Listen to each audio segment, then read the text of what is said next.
I got a prop for this. I got a prop for this. I don't know what to do with it though. Okay. This is my prop. Because this is a true story. I've had that about for a year trying to write this poem. I finally wrote it last week. It's called The Ode to an Electric Fence. True story.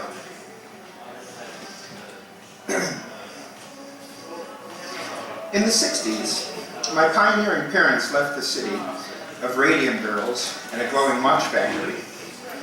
10 miles east, they found Goodland Suburban and raised up 5 children in a rabbit's warren. Their cats found mice in the field next door and birds in the woods. In the wood that sat out back. The wood's still there, my memory store. The field long since became a cul-de-sac. We saw it transform, my brothers and I, into 10 new homes and a new place to bike. What fun we had in our slice of heaven. True, there wasn't much color or bread on lemon, but as we climbed trees and played army and ball, certain dangers did lurk and warned of a fall. A second field and stone wall north of the wood we would visit, and sometimes horses stood, and chicken coops too. It was Zoodall's farm. An electric fence kept the horses from harm. They'd gotten loose once or twice, as I recall, and been chased down the road to the amusement of all. We kids crossed that field a time or two, if the horses weren't there, and we'd pick up their poo. If it was old and dried out, it was just balls of grass, and we'd throw it like snowballs. I forgot just which ass of us started that shit, but we'd laugh and we'd laugh, and we'd look for another chunk, or even a half. But one time, when there weren't any horses around, nature called, and I turned to pull my zipper down. Now I warn you, the next mental image ain't pretty. Think Robert Mapplethorpe in Cincinnati. But I hope no cops come and break down these doors and tell me to stop, don't you read anymore, because I do think my story, the story I have, is worth telling, and who knows, maybe someday it's even worth selling. For I started to pee when what's this? Get thee hence! Good God, I was standing too close to that fence. And my innocent arc of biological waste gave electrons a ground path, and they took it post-haste. They didn't follow the splashes that sprayed through the air, they went back up through me.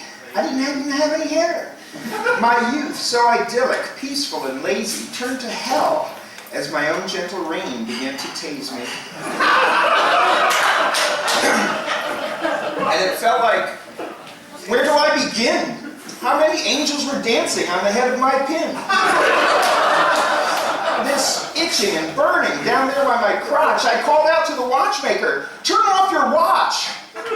I stood there shivered by this farm of subsistence, my thin scrotal skin offered little resistance. Next to that old stone wall, so rustic and quaint, I clutched at the angry bees down by my taint. But this little death didn't last forever, of course. I did not have to piss like a Russian racehorse.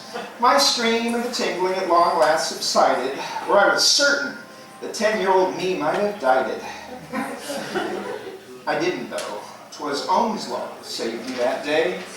The low voltage just meant to keep horses at bay. Many years have gone by since that shock of my youth. But don't you think that I even a bit stretched the truth? I returned to my dad's house with my own kids in tow. I showed my 2 boys where their dad used to play, my version of Levittown, Anytown, USA. We walked through the wood. It did not change too much. Some trees had grown, some had fallen and such. We pressed on to the field where the horses once stood, but instead found another cul-de-sac. And what good does it bring to a town, I thought, to take a farm and make it 10 lawns? Then again, what's the harm?